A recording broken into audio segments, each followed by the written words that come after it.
Assalamualaikum warahmatullahi wabarakatuh. Dengan Mahmudin di sini. Kali ini kita akan membahas atau kita akan sharing pengalaman saya untuk bagaimana sih cara kita memilih universitas yang akan kita jajaki atau kita jalani sebagai kampus untuk kehidupan kita. Apa aja sih yang saya jadikan alasan kenapa saya memilih kampus tersebut? Berdasarkan pengalaman dan mungkin sebuah kesalahan yang dulu saya tidak lakukan. Berdasarkan kesalahan itu saya belajar bahwasanya seharusnya pada saat saya menentukan atau menetapkan hati saya kepada kampus A, B, C, saya harus melandasi beberapa hal. Yang pertama adalah ya program studinya terlebih dahulu. Kadang orang menempatkan kampusnya dulu. Yang penting kampus ini gitu. Yang penting keterimalah, contohnya kampus A gitu. Yang penting kampus A, kenapa? Karena kampus ini tuh bagus banget ini. Tapi kalian mencari ya, bukan rahasia lagi, rahasia umum, jurusan-jurusan yang sepi peminat. Itu yang terkadang salah ya. Karena apa? Pasca lulus itu kalian akan merasakan sebuah, ini kayaknya bukan fashion saya deh. Kalian cuma mementingkan logo alma mater aja, kayak nanti adik kelas bilang kuliah di mana mas, di ini, wah hebat banget ya gitu. Itu kayaknya, aduh, itu menurut saya apa ya? Jauhilah hal tersebut.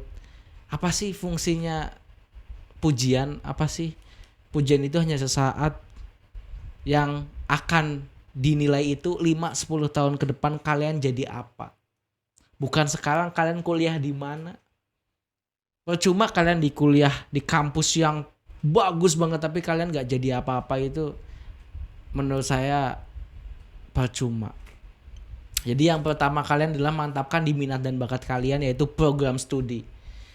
Oh tapi kan di kampus ini ya kan, kembali lagi ke kampus ini program studinya kan ketat banget di sini ya, cari kampus yang kalian kemungkinan kalian bisa masuk dengan program studi itu, karena itu yang bakal jadi landasan kalian berperang untuk mencari pekerjaan gitu loh. Seperti itu. Yang pertama adalah program studi gitu loh. Kita akan menjadi apa ke depan, yaitu berdasarkan program studi yang kita ambil. Jadi penting banget poin program studi ini. Jangan diremehkan dengan mencari program studi yang kalian anggap adalah program studi yang minim peminat dan kalian masuk situ supaya kalian bisa masuk di universitas impian kalian. Itu menurut saya tidak. Yang kedua, bukan nama universitas tapi akreditas. Beda halnya ya. Ada akreditas A tapi minim peminat. Nah, saya lebih mengoptimalkan di situ. Saya ambil yang akreditasnya tinggi gitu.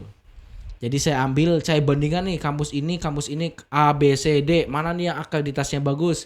Nah, saya ambil yang akreditasnya bagus. Karena apa ya? Akreditasi itu berpengaruh menurut saya karena yang pertama fasilitas tentunya, pandangan masyarakat itu bisa dilihat nanti pasca kelulusan, brand atau image daripada kampus kita itu seperti apa. Lalu yang ketiga itu kalau kita naik ke master S2 ya itu kan akan berpengaruh gitu loh, akreditasi itu akan berpengaruh. Ya akreditasi itu pahamlah kalian ya, fasilitas yang tadi saya bilang, lalu karena penting loh fasilitas itu loh, nanti kalian pas masuk saya tuh harus dapat ini nanti dibandingin sama kampus sebelah kok saya nggak kayak gitu ya gitu ya, karena akreditasnya berbeda. Lalu yang ketiga adalah jaringan alumni gitu. Saya jujur menjadikan poin ini menjadi poin yang penting, kayak alumni ini jadi apa sih, lulusan dari sini tuh biasanya kemana gitu loh. Karena kan nanti diharapkan setelah kita lulus kita bisa mencari uang dengan ijazah tersebut. Ada yang bilang ya cari uang jangan dengan ijazah gitu, tapi kenyataannya kan realitasnya tidak semua orang bisa melakukan itu. Kebanyakan orang ya kita mencari pekerjaan menggunakan ijazah kita gitu loh. Saya tidak menyalahkan opini tersebut, tapi kita nggak bisa memukul rata semua orang harus mengikuti pandangan itu. Buktinya saya sekarang juga bekerja menggunakan ijazah sekolah saya.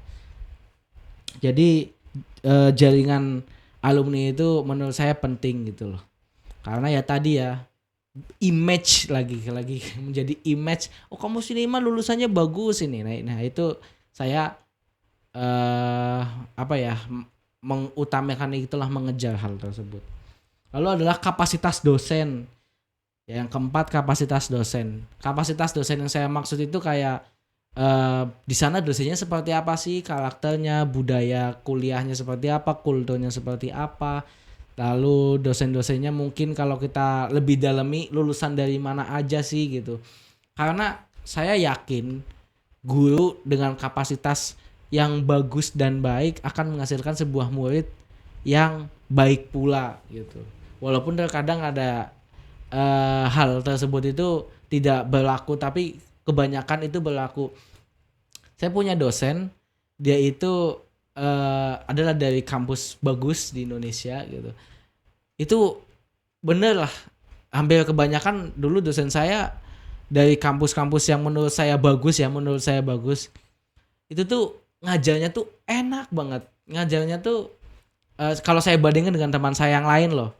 Dan ada kayak apa ya, kita tuh saya pengen jadi kayak dia loh gitu loh, paham gak sih? Dia tuh pinter, dia tuh ya sebagainya lah.